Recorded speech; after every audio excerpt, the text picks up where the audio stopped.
صدق او لا تصدق، اسامه حسن بيقول برونزيه العالم بتاعه النادي الاهلي ملهاش اي لازمه، وان الحكام هم اللي كسبوا النادي الاهلي بطوله السوبر المصري، وكده كده هي بطوله وهميه، فوجب الرد الناري. بس عايزين حضرتك تخبط لايك لان معانا خبر كبير قوي، وهو مد فتره القيد خصيصا لننوس عين الدوله نادي الزمالك. هتقول لي يا عم ده قانون، اقول لك الفيفا فضح الملعوب اللي بيعمله اتحاد الكوره علشان خاطر ننوس عين الدوله، وبعد كده يرجع يقول لك ايه، اصل الدوله اهلاويه واصل الدوله بتساعد النادي الاهلي. فهنخش ونشوف، وتخبط لايك جميل علشان تحيه لمحمد شريف الراجل المحترم اللي قال لك انا كلمتي مع النادي الاهلي عقد ومستحيل العب للزمالك. بسم الله الرحمن الرحيم، والصلاه والسلام على اشرف المرسلين. حلقه جديده مع الدرع، حلقه ناريه، مستنيين فضل المولى ثم دعم كل الاهلاويه.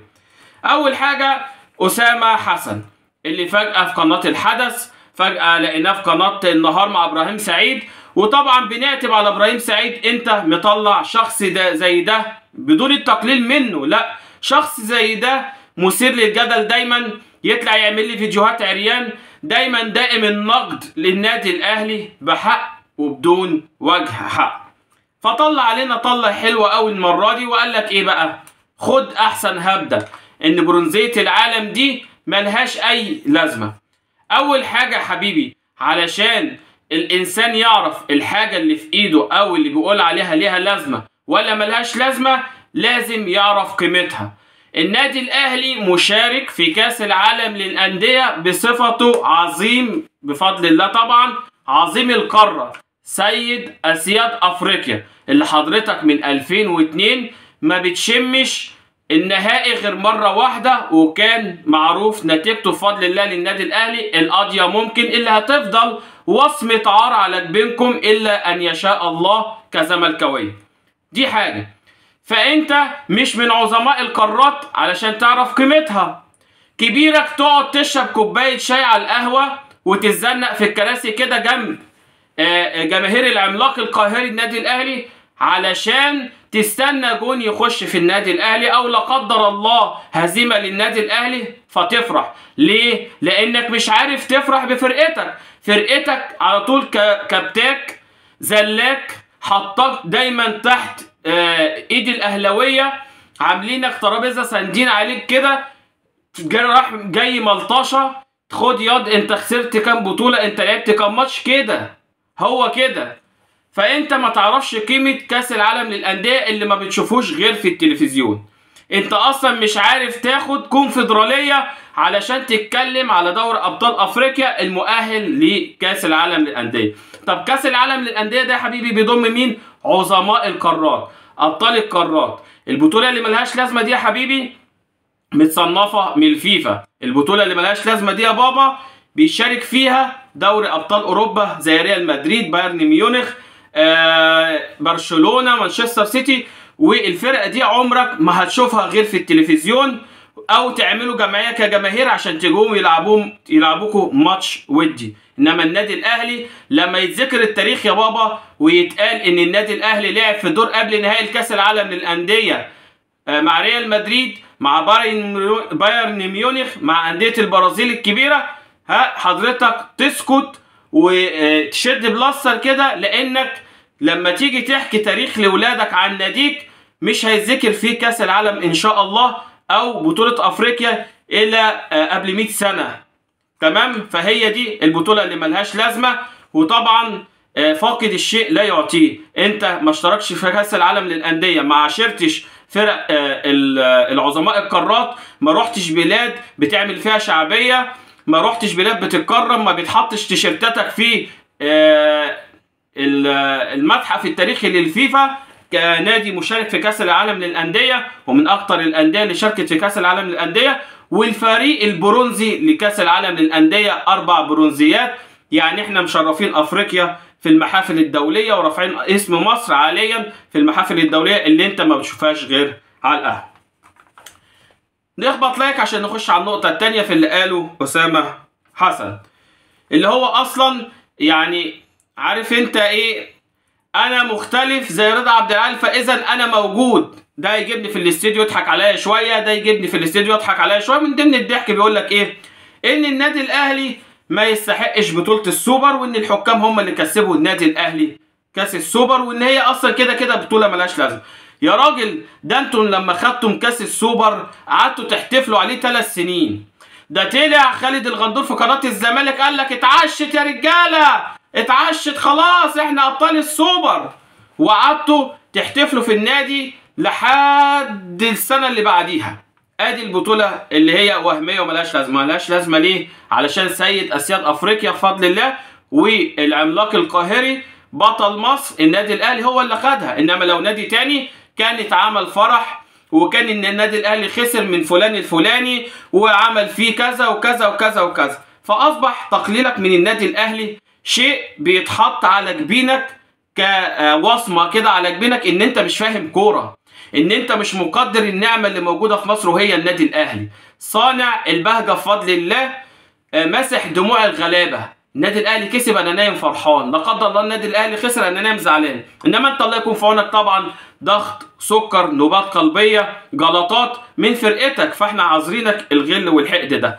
وتاني حاجه هات لي الحالات التحكيميه اللي تثبت ان النادي الاهلي كسب بالحكام. هيمسك لك في مروان عطيه ويقول لك كان المفروض يتطرد، انما الكوع اللي خده عبد المنعم ويتطرد لا. الانكل دخلت الانكل على رجل كوكا لا ما تاخدش، انما الكام فاول اللي عملهم مروان هم اللي يتطرد فيهم بس. انما ما بنتكلمش على اي ظلم بيتعرض له النادي الاهلي. ده كان رد بسيط كده يا حبيبي علشان تعرف مين هو النادي الاهلي ومين هم بفضل الله الفقراء الى الله اعلامي النادي الاهلي اللي عندنا هنا في برنامجنا. الاهلي خط احمر، مش خط احمر، الاهلي كل الخطوط. مش هنسمح لك تتجاوز في حق النادي الاهلي حتى لو كانت قيمتك في الوسط الرياضي مش هي القيمه الكبيره، بما انك ان انت دايما بتنقد يعني اي حاجه ضد النادي الاهلي عشان خرجت مطرود النادي الاهلي والناس كلها عرفت انت مطرود ليه.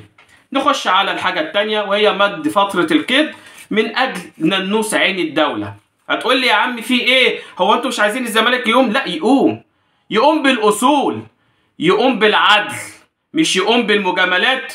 ويطلع اتحاد الفيفا فضح المجاملات اللي عاملها الاتحاد المصري لكرة القدم علشان ننوس عين الدولة يقدر يدفع لسبورتنج لشبونة واتشمبونج وكتفنبونج والسيدرنبونج ويخلص الفلوس اللي عليه ويلحق يجيب صفقات عشان يخش يناير او الدور الثاني بصفقات، ويقدر على الاقل حفظ ماء الوجه يطلع من المركز ال 12 او ال 13 اللي هو فيه دلوقتي ويقدر يكسب كونفدرالية. ده ان حصل. الفيفا اللي قال ان انت ممكن تأيد او تفتح فترة القيد. كل البلاد التزمت بفترة القيد الا الاتحاد المصري اللي بدوره لما بيتسأل عن مد فترة القيد يقول لك لا مش هنعمل ده، وعمالين ينيموا في الناس وعمالين يتسألوا يتوهوا لحد النهارده لما الاتحاد الدولي نزل على موقعه فترات القيد في كل بلد، ولقينا ان فترة القيد بتاعت الاتحاد المصري ممدودة لشهر فبراير. ايه العبث اللي بيحصل؟ هو انتوا موجودين لخدمة الكرة المصرية ولا لخدمة نادي الزمالك؟ ايه العار ده في الادارة؟ مش كفاية الفساد والخناقات اللي بتعملوها عشان تطلعوا البعثة بتاعت افريقيا؟